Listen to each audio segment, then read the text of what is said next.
Hello बच्चों, the question says that a bullet of mass m fired at angle 30 degree to the horizontal leaves the barrel of the gun with a velocity v.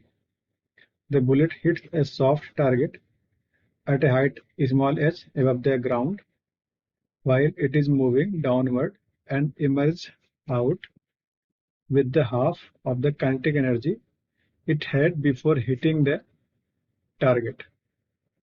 Which of the following statements are correct in respect of bullet after it emerges out of the target? And the options are: the velocity of the bullet will be reduced to half its initial value.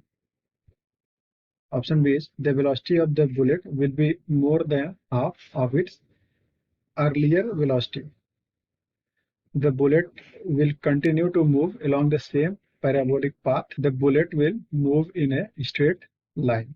Okay, तो इसका लिखते हैं की concept हो जाएगा। पहला use करेंगे kinetic energy का फार्मूला, तो यह जाता है k equals half m v square. Second use करेंगे प्रॉपर्टीज ऑफ प्रोजेक्टाइल। ठीक है, अब देखिए थोड़ा समझते हैं। बोल रहा है लेट कर लेते हैं, let velocity is v before hitting the target and v dash after emerging from the target। तो आपसे बोल क्या रहा है, जब इमर्ज होता है तो इसकी वेलोसिटी हाफ हो जाती है, सॉरी उसकी काइनेटिक एनर्जी हाफ हो जाती है। ठीक है, तो लिखते हैं के फाइनल इक्वल्स हाफ टाइम्स के इनिशियल आपको गिवन है। ठीक है, तो के एफ को पुट कर देते हैं बल्कि वैल्यू, तो बन जाएगा half m v dash square equals half times या फिर से हाफ एम वी स्क्वायर।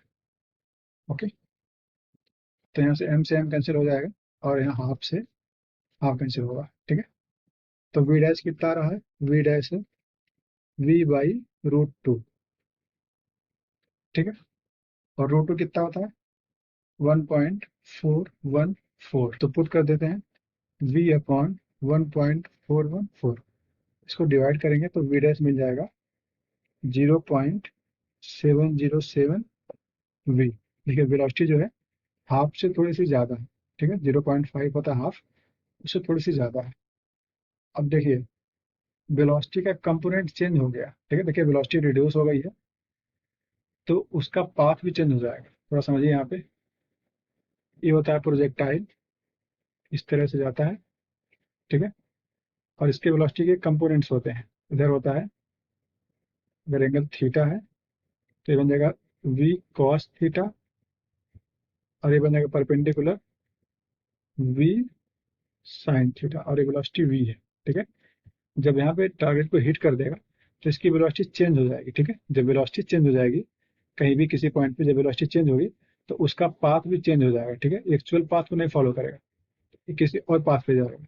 ठीक है, इस तरह से या फिर इस तरह से कहीं भी, लेकिन इसका पाथ चेंज होगा क्योंकि वेलोसिटी के कंपोनेंट चेंज हो गए हैं। ठीक, तो इसलिए जो होगा पाथ चेंज होगा। अब ऑप्शन देखिए, चेक करते हैं। पहला बोला है the velocity of the bullet will reduce to half, ये रॉन्ग है क्योंकि हाफ से ज्यादा हुआ है। ठीक, तो ये रॉन्ग है। सेकंड चेक करिएगा, the velocity of the bullet will be more than half of its earlier velocity, तो ये आपका सही है। देखिए मोर देन हाफ है, यहाँ पे अर्लियर लिखा है, यहाँ पे लिखा है इनिशियल, तो इनिशियल तो वैसे भी रॉन्ग है। हम अर्लियर की बात करेंगे, मतलब हिटिंग से जस्ट पहले। सी पार्ट है the bullet will continue to move along the same path, गलत है।